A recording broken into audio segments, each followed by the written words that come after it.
Hello people, hello Mure Zimbabwe, welcome to Zim Reality ITV. My name is DJ Spark Zimbabwe. Tripache fiti chiri health chifti chatokigira nyaya dzakasiyana dzinochitika matuma na ose enyika yeZimbabwe. Saka chikosina subscribe, please do subscribe kuti anytime patinouploada something brand new unowana notification. Right guys, muri kuona moms vakarara apa pana nyaya iri panapa. Inova nyaya iri very serious.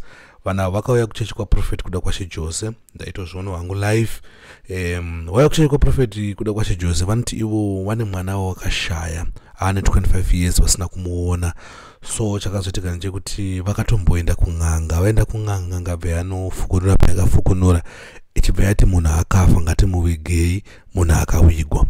But mai vari kuramba vachiti no, mwana wangu haana kufa, ngatimbotsvage kune vamwe maprophets tinzwe kuti zvakafamba sei. So wanga yakuchechi kwa prophet kuda kwache Jose ndo kwavakatanga kuita se kwavakazenge wakutaura nyaya yavo zvizere. Saka nyaya yavo yekuti ivo mwana wavo uyu wainetsana nemwana wavo, mwana waita kuti kunei inini ndiri munhu mutete, vamwe vese vari vadhafu, tadii tambozvifambira kumaprofita. Then the following day racho pakataura nyaya iyoyo mai ndo pakamutsa mwana wakaenda kumaprofita. But vanoti vasati vapinda kumuprofita mwana akabva ngoti handingumborwa chiraundi, ndokubva aenda now ane 25 years asina kumbobvira aita se adzoka. Saka ndine audio iri panapa guys, ndichakunzwisai mobva makomendawo kuti mukinzwawo sei nyaya iri panapa. Saka ndichapula kubva pekutanga ndoiplaya mondiregererawo pasound apa because unozati maaudio acho marekodhi anenge akaitwa apa ndatry kuti ndikwidze mavocals, nditry kuti inzwike zviri better. Saka ndiplay so that munonzwisisa nyaya yacho iri panapa.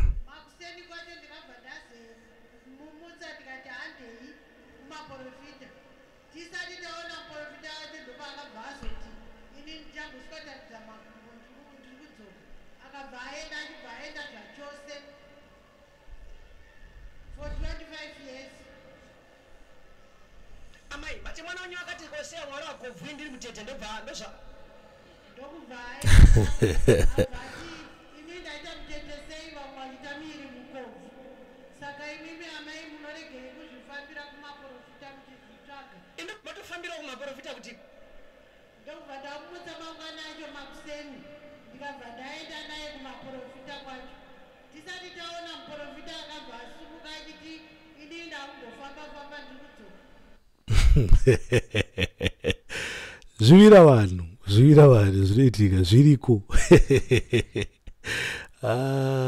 Handise ndiri mutete, vamwe vari vadhafu. So mukuona guys, nyaya idzi dzinenge dziri serious, unowana anosangana nematambudziko akasiyana. Saka ngatiplay audio yedu tiende panext tidzwe kuti zvakazofamba sei mushure mekunge zvaita se zvadaro. Boda kuzosvika pakuti munyatsonzwisise nyaya iri panapa, munzwe kuti zveshuwa munhu akaita se akatozonzi nen'anga ari apa, munhu akaita se akatowigwa. But ida kuti muzonzwe kuti nyaya ichapera sei. Ndaiona iri interesting nyaya, that's why ndauya nayo panapa. Saka rega ndiplay yesama panapa tinzwe kuti wakwana.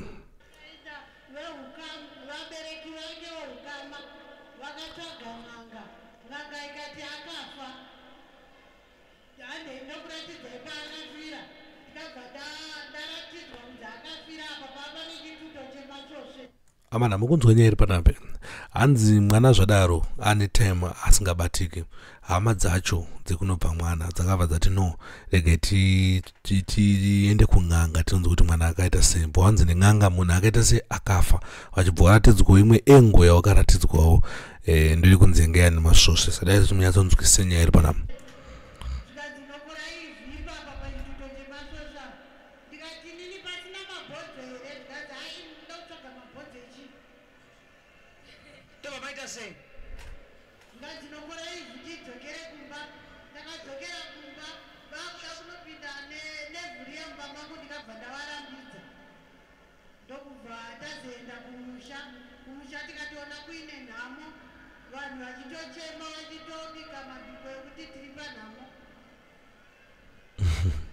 Samai, muroti kuna matremu na makatochema mkatoviga. Vanhu vakatochema vachinditi chema imwe nawe nyakafa zvishuwa, chema imwe nawe asi radhawo kurisa musodzi kana kuchema ndini. Alright, I think moms awa chakaita kuti varamba vachitsvaga inyaya yekuti pawakanzi takomuviga pacho havana kunge vaita se havana kunge vachema, so maybe wazvifila kuti no, there's something. Ngatimbonza kuti wagwana.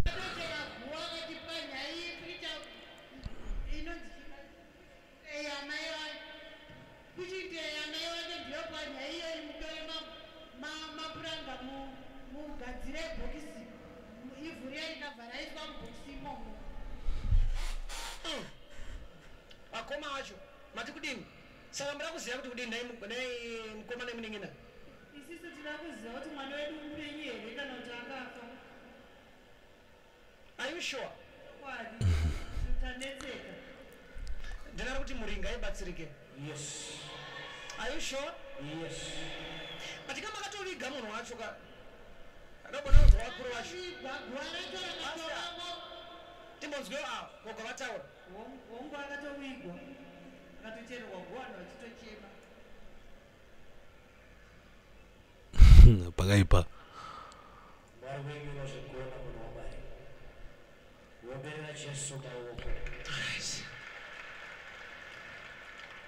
ngatimbonza kuti munhu waMwari ada kutira kuita sei nenyaya yakadaiwo iyi.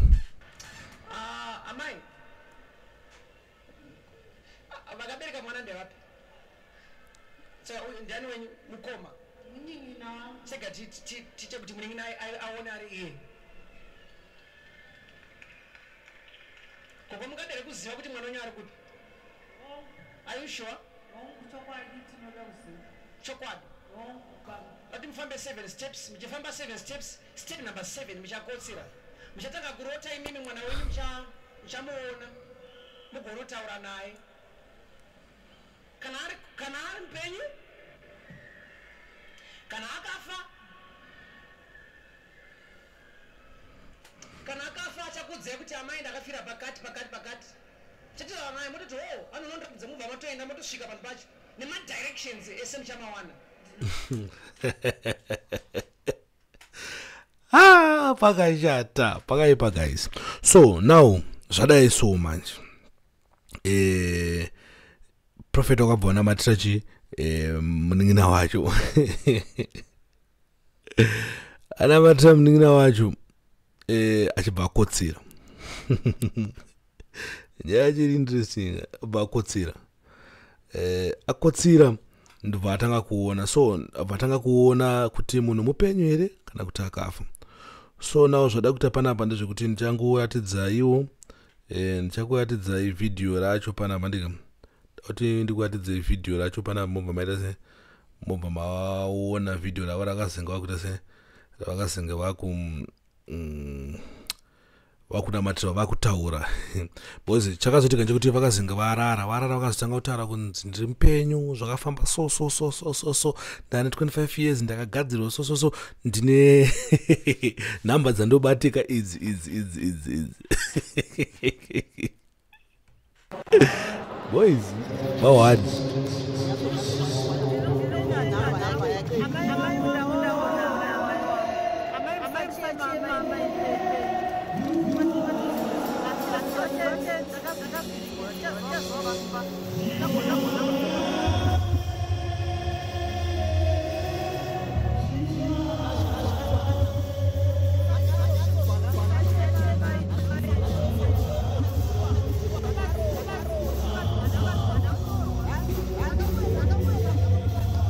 So guys, I want to say something. Right guys, mugazi zvakazinge zvakuitika pakazinge pakunyorwa manje information ndowanika kumadziwa kwa so zvakafamba so namba dzandobatika ndeidzidzi ndipambise bore zvichiitika ndipambise pamberi pacho bijana apa pamba kunyorwa kunzi ndiri pakati napakati mapasi acho pakanzwa mamuza kutaura kwabhoende papo watanga kunyora pakaipa saka pakatanga kunyorwa everything zvaita se zvaitika ndikuatidzai mavideo acho vakazanga ndapindira profeti manje vakuzai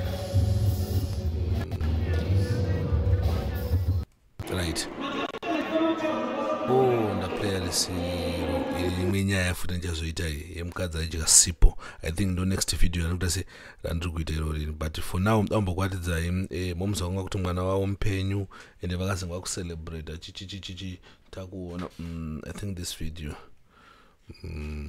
pakaipa kani.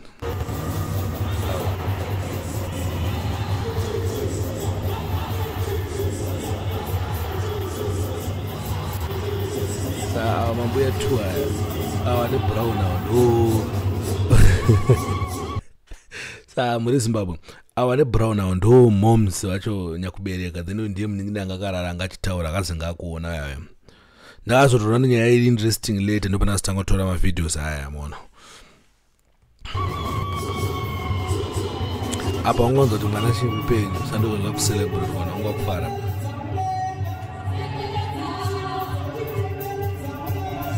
I think we have to visit one day, one Sunday, one Namatrapa City Sports Center. Mumbozonera omega zvichitwa ikoko. Mawano wana wabhadharise avaite sei, just come because magara burungoro wamari samwe kwa mune muchienda.